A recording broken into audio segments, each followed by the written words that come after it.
Muchas gracias, presidente. Con el permiso de la mesa, compañeros diputados, buenos días. Sí. Representantes de medios de comunicación, honorable asamblea. Desde 1999, la Organización de las Naciones Unidas decretó el 25 de noviembre como el Día Internacional para la Erradicación de la Violencia contra las Mujeres.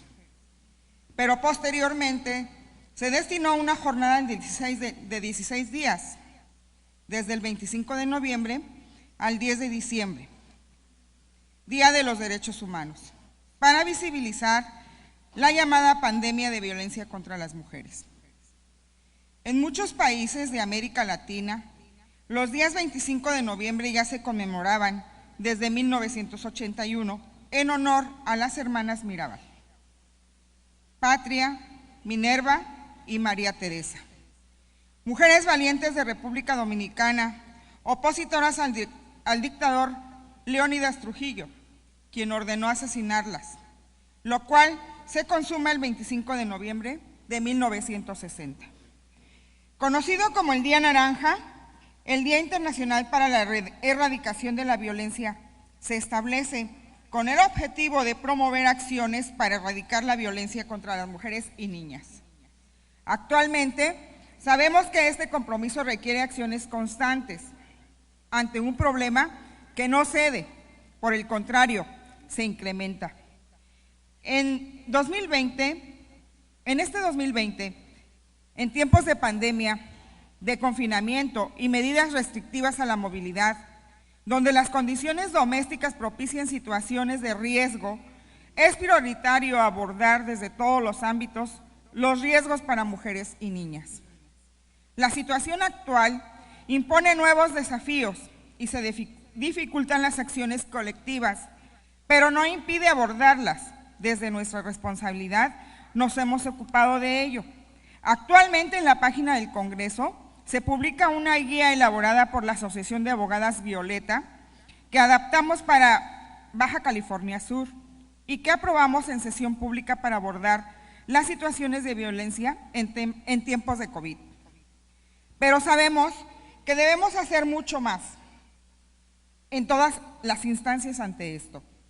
Desde las instituciones es necesario generar políticas públicas orientadas a disminuir este problema. El lema difundido para este mes por la ONU propone a los países unir fuerzas para afrontar la pandemia mundial de violencia contra las mujeres y las niñas. Pinta el mundo de naranja: financiar, responder, prevenir, recopilar. Esto porque mientras el mundo se recluía en los hogares debido a las medidas de confinamiento implementadas para contener la pandemia de COVID-19, los informes mostraban un alarmante incremento en la ya existente pandemia de violencia contra las mujeres. La crisis ha venido acompañada de un repunte de las denuncias de violencia doméstica, precisamente en un momento en que los servicios como las fuerzas de orden, los servicios sanitarios, los albergues, se están desviando para hacer frente a la pandemia. Declaró el secretario general de las Naciones Unidas en el informe Responsabilidad Compartida, Solidaridad Mundial, responder ante las repercusiones socioeconómicas de la enfermedad por COVID-19. Aunque la forma más extrema de violencia contra las mujeres es el feminicidio, y hemos señalado antes aquí cifras alarmantes de 10 víctimas diariamente en México, es un problema lamentable, arraigado, para el que no se deben escatimar esfuerzos. Por otra parte, es preciso destacar que se han identificado diversas modalidades y niveles de violencia contenidas en la Ley de Acceso a las Mujeres a una Vida Libre de Violencia para Baja California Sur, que también deben ser visibilizadas. Esto, además de la desigualdad, la brecha laboral, la violencia económica, entre otras, consideramos que este tema compete a todas y todos. Debe preocuparnos, pero más ocuparnos en generar políticas públicas y nuevas formas de abordar esta pandemia cuyos orígenes obligan a reformular propuestas.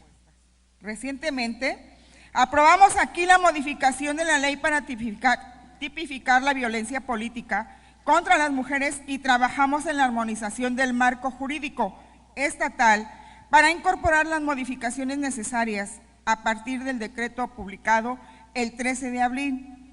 También las reformas para establecer las bases para paridad, para combatir la desigualdad, reformas aún no publicadas. Pero pese a que estas modificaciones no han sido publicadas, al menos en cuanto a violencia política, ya son materia federal y mediante acuerdos del Consejo General del Instituto Estatal Electoral ha decidido aplicarlas. Lo mismo sucede con la promoción de la propuesta 3 de 3 de la Organización de Mujeres Constituyentes que coordina Indira Sandoval y las abogadas Violeta, que coordina Fátima López Iturrios. En las modificaciones a nuestra ley electoral incorporamos enseñamiento a los deudores alimentarios. Sabemos que ya un grupo de mujeres entregó aquí la solicitud de que se establezcan los lineamientos que propone dicha organización 3 de 3 y nos sumamos a esta solicitud, consistente en que las y los aspirantes a una candidatura, 1, no se encuentren en ninguno de los supuestos a continuación referidos. No contar con antecedentes de denuncia, investigación y o procesamiento en su caso de no haber sido condenado o sancionado mediante resolución firme por violencia familiar y o doméstica, o cualquier agresión de género en el ámbito privado o público. 2, no contar con antecedentes de denuncia, investigación y o procesamiento y en su caso no haber sido condenado o sancionado mediante resolución firme por delitos sexuales contra la libertad sexual o la intimidad corporal. Y 3, no estar inscrito o tener registro vigente como deudor alimentario o moroso que atente contra las obligaciones alimentarias, salvo que acredite estar al corriente del pago o que cancele en su totalidad la deuda ante sus instancias que aquí correspondan. Asimismo, nos sumamos a la propuesta de la diputada Mercedes Maciel para que las medidas propuestas como el Día Naranja sean extensivas a todos los meses del año y se promuevan permanentemente en el ámbito privado e instituciones con acciones encaminadas a eliminar la violencia contra las mujeres. También nos sumamos a la propuesta que presentó el diputado Ramiro Ruiz para impulsar en el Estado acciones conjuntas más contundentes contra la violencia. Denunciemos la violencia en todas sus formas. Ante esta pandemia, debemos actuar y unirnos todos y todas. Atentamente, diputada María Rosalba Rodríguez.